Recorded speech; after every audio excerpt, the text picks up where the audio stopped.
Welcome back. On This Morning, we've often discussed how IVF enables many women to conceive a longed-for baby, but for Jessica Hepburn, things haven't worked out quite as planned. She now admits the need to become a mother has become an obsession, and not only has the cost taken its toll financially, but Jessica's health and relationship have also paid a price. She shares these experiences in her new book, and she's here now. And thank you so much for being here and telling us your story today. It's a really important one, I think, because I think unless you're going through something like this, you don't really understand what it's like. That's right, yeah. Your story begins in 2004. It's Christmas time, you're 34 years of age, and you're with your partner, and you both talk about it, and you decide, actually, you're ready to have a baby. Yeah, that's right. I mean, I think for many women of my generation, we were encouraged to go to school, go to university, establish our careers in our 20s, and that actually in our early 30s was the right time to sit down and to think about having a family. So that's exactly what we did, and, it was a really happy time initially. Yeah. And I had lots of friends that were going through exactly the same thing, and we would sit in the pub, discuss being yummy mummies together, and talk about sort of going to baby yoga and feeding the ducks. And then gradually for me, what was very sad was that, one by one they got pregnant and I didn't. And that was the beginning of the story, really. Well, it becomes, when the time elongates, and you say in your words that it stopped being fun and intimate and it became stressful and mechanical. That's right, yeah.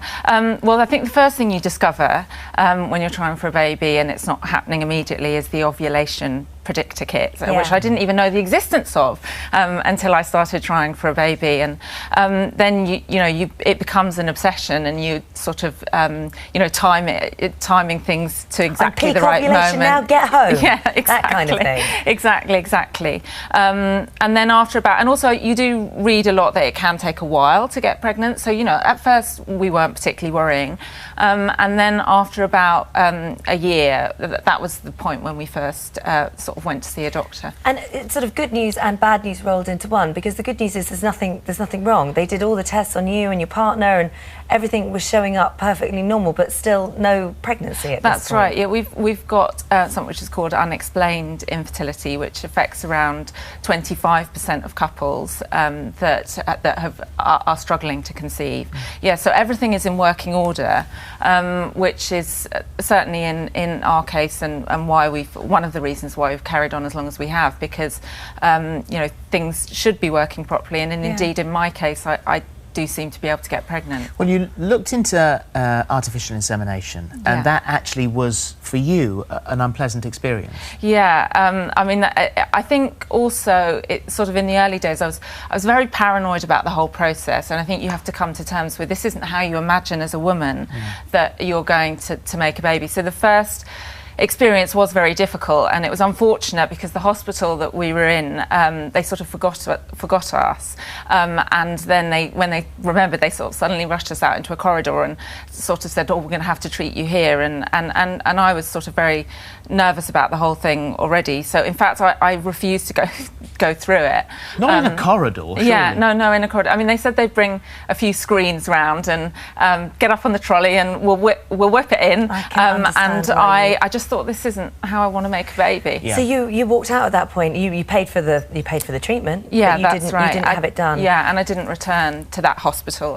And what it did do was leave you with this sort of lasting issue in your mind, because you were worried they were going to get the sperm mixed up, and that then stayed with you. Yeah, that was definitely a big kind of concern to begin with. Obviously, the longer you carry on, all I want was a baby. But I desperately want the baby of the man that I love. Yeah. You say IVF takes sane, rational people and turns them into unhinged lunatics. Yeah, I think it absolutely does, because it becomes an obsession. It becomes it does start to feel like an addiction. And I think also, as a woman, and you're very aware that you only have a short time frame, that you feel time is running out, and also you're surrounded by people that are able to conceive easily, and that is hard. Well, your friends, those friends that you were talking about being yummy mummies together, I mean, they were sort of dropping off one by one, falling pregnant. Yeah. And then they start to feel awkward around you, because they're thinking, oh, we better not talk about our children in front of you, which then in turn makes you feel even more awkward. Absolutely, and you sort of start to dread pregnancy announcements and baby showers and christenings, and then of course, you know, it's really unfortunate for your friends because you know, they feel uncomfortable, and then they stop inviting you to things where they're going to be babies because they don't think you're going to enjoy it, and you know, it's a terrible situation on all sides. But you know, this is I mean, one of the reasons why I've written my book is that I feel that not enough is said about infertility, but it's kind of like a silent epidemic, because so many people are going through this. I mean, I you know, I've had a long journey, but I'm not alone.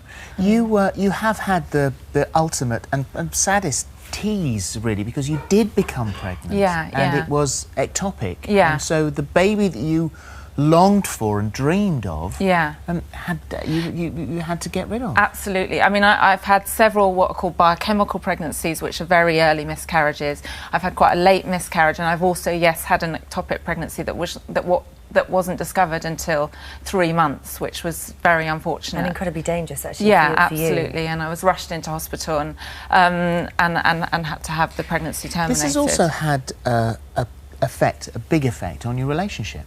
Yeah, that's right. I mean, I think, and I've really, again, tried to be very honest about this in the book, because it really does drive relationships to very dark places. And in our particular circumstance, we did, in fact, after the ectopic, separate for a short while. Yeah, I think it is very, very hard, and I wanted to be really, really honest about that. And of course, some people don't survive it. But it's also incredibly expensive. Yeah. Draining emotionally, draining financially. There, you maxed out your credit cards. This is mortgaging the flat. This is all the things that other things that you could be doing. That the money has gone into this. Yeah. £50,000. Absolutely, yeah. And we will, whatever happens with us in the end, we will be paying that debt back for a long time to come. And the other thing that I really want to say is that this isn't unusual, because, you know, we hear a lot about the miracle success stories, and of course IVF is a miracle, but 2/3 of women going through IVF treatment are unsuccessful. Well, I interviewed Lord Robert Winston on this programme, and he said, and these were his words, "We peddle in disappointment." Yeah, absolutely. And but it is also peddling in hope. Yes. And you know, it's for a woman, you really think that you were going to have this. And so where are you at now with this? Well, I'm in my early 40s now, so I am preparing for a future where it might not happen. I mean, as long as there's still hope, I think we will find it difficult to give up trying. But I'm also trying to prepare myself for a future where, you know, without my own biological baby, and I think there are other ways of being a mother, and I want to explore that. And I think also there are other lives to live. And again, I hope with my book, although it's a very sad story, it's sort of like a rites of passage as well. And I hope it's also an inspirational story, because you know, I really do feel that whatever happens in the end, things will be okay. I think you would have helped an awful lot of people by talking so openly about this today. I really do. But it's also that, as you were saying before you came back out of the break, you're saying that you can think you are the only person doing this. Yeah, absolutely. Very lonely. I think it is a really, really lonely place, and I really want to sort of, through the book, connect with other women, and I've had the most amazing response already. And I would also stress that, I mean, I was really secret about my infertility for such a long time. I didn't tell even closest family and friends. I mean, my parents only found out that I wrote the book a few months ago. Oh, really? I mean, but it has been an amazing experience talking to people about it, and I just want to encourage more people to do that, because I think it will make it easier for us all. Well, thank you very much. This is the book, The Pursuit of Motherhood, and thank you. Bless you. Thanks, Jessica. Thank you very much. If you're considering IVF or would like information about the treatment, there are details available on our website. We're taking a short break. We're back very soon. Thanks.